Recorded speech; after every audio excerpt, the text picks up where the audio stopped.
पहले विधानसभा चुनाव और फिर रामगढ़ चुनाव में जीत से कांग्रेस पार्टी में उत्साह है और यही वजह है कि कांग्रेस अब मिशन 25 में जुट गई है। इससे पार्टी कोई कमी नहीं छोड़ना चाहती। इसको देखते हुए शनिवार को दिल्ली में अहम बैठक बुलाई गई है, जिसमें मुख्यमंत्री अशोक गहलोत, डिप्टी सीएम सचिन पायलट शामिल होंगे। बैठक में लोकसभा चुनाव के उम्मीदवारों पर चर्चा भी होगी और बैठक के क्या मायने रहने वाले हैं, इस पर हम आपको एक रिपोर्ट दिखा रहे हैं, जरा देखिए। मिशन 25 पर रणनीति में जुटी कांग्रेस दिल्ली में करेगी उम्मीदवारों का मंथन। संभावित उम्मीदवारों के पैनल पर होगी चर्चा। 3 दिग्गज नेता मौजूद रहेंगे अहम मीटिंग में। गहलोत, पायलट और पांडे करेंगे मंथन। 25 सीटों पर आए फीडबैक पर होगी चर्चा। 10,000 लोगों से चर्चा की है पार्टी ने। सभी मंत्रियों की रिपोर्ट भी आ चुकी पार्टी के पास। राजस्थान में कांग्रेस के लोकसभा उम्मीदवारों के चयन के लिए काउंटडाउन शुरू हो गया है। शनिवार को दिल्ली में उच्च स्तरीय मीटिंग होगी, जिसमें मुख्यमंत्री अशोक गहलोत, उप मुख्यमंत्री सचिन पायलट और राजस्थान प्रभारी अविनाश पांडे मौजूद रहेंगे। 15 GRG पर होने वाली इस मीटिंग में संभावित उम्मीदवारों के नाम पर चर्चा होगी। इस मीटिंग पर पूरी राजस्थान कांग्रेस की नजर है, क्योंकि इससे पहले सभी अहम मीटिंग जयपुर में हो चुकी है। कांग्रेस पार्टी ने जिला मुख्यालयों पर अपने प्रतिनिधि और मंत्रियों को भेजकर रिपोर्ट मंगाई थी। मंत्रियों ने संभावित उम्मीदवारों के नाम पार्टी को सौंप दिए। उसके बाद जयपुर में लोकसभा सीटवार 8 सिविल लाइंस पर मैराथन बैठकें भी हो चुकी हैं। खुद सीएम और डिप्टी सीएम सहित विधायक, प्रधान, जिला प्रमुख और अन्य पदाधिकारी इस मीटिंग में मौजूद थे। इस बात पर मंथन किया गया कि किस तरह से पार्टी लोकसभा चुनाव जीत सकती है। रामगढ़ विधानसभा चुनाव में जीत के बाद कांग्रेस कार्यकर्ताओं और पदाधिकारियों में जबरदस्त उत्साह है। खुद मुख्यमंत्री अशोक गहलोत ने माना है कि रामगढ़ की जीत बड़ी जीत है और ये फैसला ऐसे वक्त आया जब एक मैसेज देने की जरूरत थी, क्योंकि सरकार बनने के बाद अब कोई चुनाव होता है तो वो एक मैसेज देता है। ये परिणाम भी लोकसभा चुनाव की तैयारियों को और बल देगा। शक्ति केंद्रों के माध्यम से पार्टी ने पहले ही मजबूत कार्यकर्ताओं की फौज तैयार करनी शुरू कर दी है। अब बूथ अध्यक्ष, ब्लॉक अध्यक्ष भी बनाए जा रहे हैं और घर घर कांग्रेस अभियान भी चलाया जाएगा। संगठन मजबूती के साथ ही जिताऊ उम्मीदवार की तलाश भी जारी है। पहले चर्चा थी कि विधायकों को मैदान में नहीं उतारा जाएगा, लेकिन अब इस बात के संकेत मिलने लगे हैं कि जिताऊ विधायकों को भी लोकसभा में उतारा जा सकता है। Naresh Sharma, first India news, Jaipur.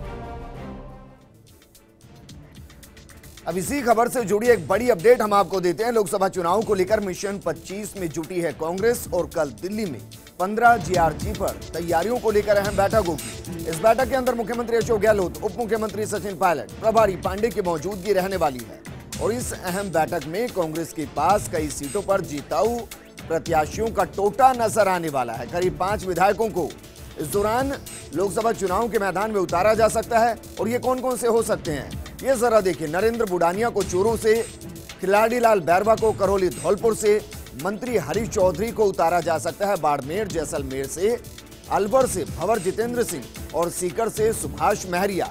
इसके अलावा टोंक, सवाई माधोपुर से वैभव गहलोत या फिर नमो नारायण मीणा में से किसी एक को मैदान में उतारा जा सकता है। झुंझुनू से राजबालाओला, भरतपुर से रतन सिंह को भी मौका मिल सकता है। हालांकि विधायकों का चुनाव जो हारे हैं उनका टिकट मिले यह अपवाद होगा और मानवेंद्र सिंह को भी मौका इस दौरान अपवाद स्वरूप मिल सकता है। मेरी सहयोगी अदिति नागर मेरे साथ जुड़ चुके। अदिति, कल की बैठक बेहद अहम रहने वाली है, क्योंकि जिस तरीके से नामों का जिक्र हम कर रहे हैं, अगर विधायकों को मैदान में उतारा गया तो फिर जीत गए तो भी समस्या, हार गए तो भी समस्या, और इस दौरान क्या मानवेंद्र सिंह को बाड़मेर से उतारा जा सकता है, ये लगभग तय है?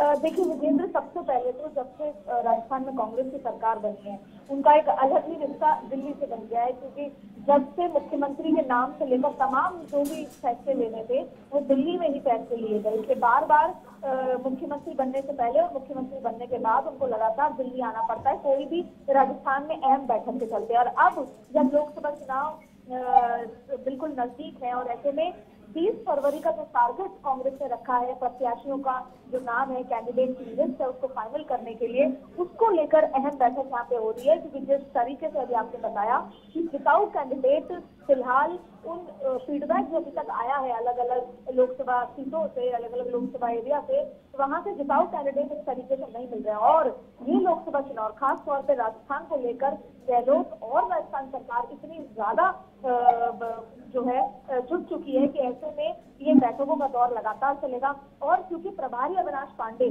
तो बहुत ज्यादा सक्रिय है राजस्थान की सरकार को लेकर, तो अविनाश पांडे के साथ ये एक अहम बैठक उप मुख्यमंत्री सचिन पायलट के साथ होने वाली है, जिसमें अशोक गहलोत सुबह 12 बजे कांग्रेस यात्री पहुंचेंगे। और उसमें आपको बता देंगे कि सबसे पहले लोकसभा चुनाव को लेकर चर्चा होगी। दूसरा, अभी तक जो फीडबैक जो भी आया है कि कौन कौन से प्रत्याशी, कौन कौन से कैंडिडेट कहां से हो सकते हैं, उनको लेकर, उनके बैकग्राउंड को लेकर चर्चा होगी। और वो नाम कि कौन कौन से वो विधायक या मंत्री जिनको लोकसभा से चुनाव लड़ाना है, बड़े चेहरे जिनको लड़ाना है। और उसके अलावा जाति समीकरण से लेकर तमाम चीजों को, क्योंकि बीकानेर, जोधपुर, जयपुर ग्रामीण, ये तमाम ऐसी चीजें जो लिस्ट में है अशोक गहलोत के, और जो DCM सेशन क्योंकि 25 का है, तो ऐसे में ये बैठकों का दौर लगातार चलेगा। बिल्कुल अदिति, इस दौरान हो सकता है कि मुमकिन आपको नजर आ रहा है कि वैभव गहलोत की सियासी एंट्री शुरू हो जाए, क्योंकि नाम यहाँ पर टोक सवाई माधोपुर से उनका आ सकता है। लेकिन क्या अगर जोधपुर सीट का जिक्र करें, मुख्यमंत्री खुद चुनाव लड़ेंगे नहीं,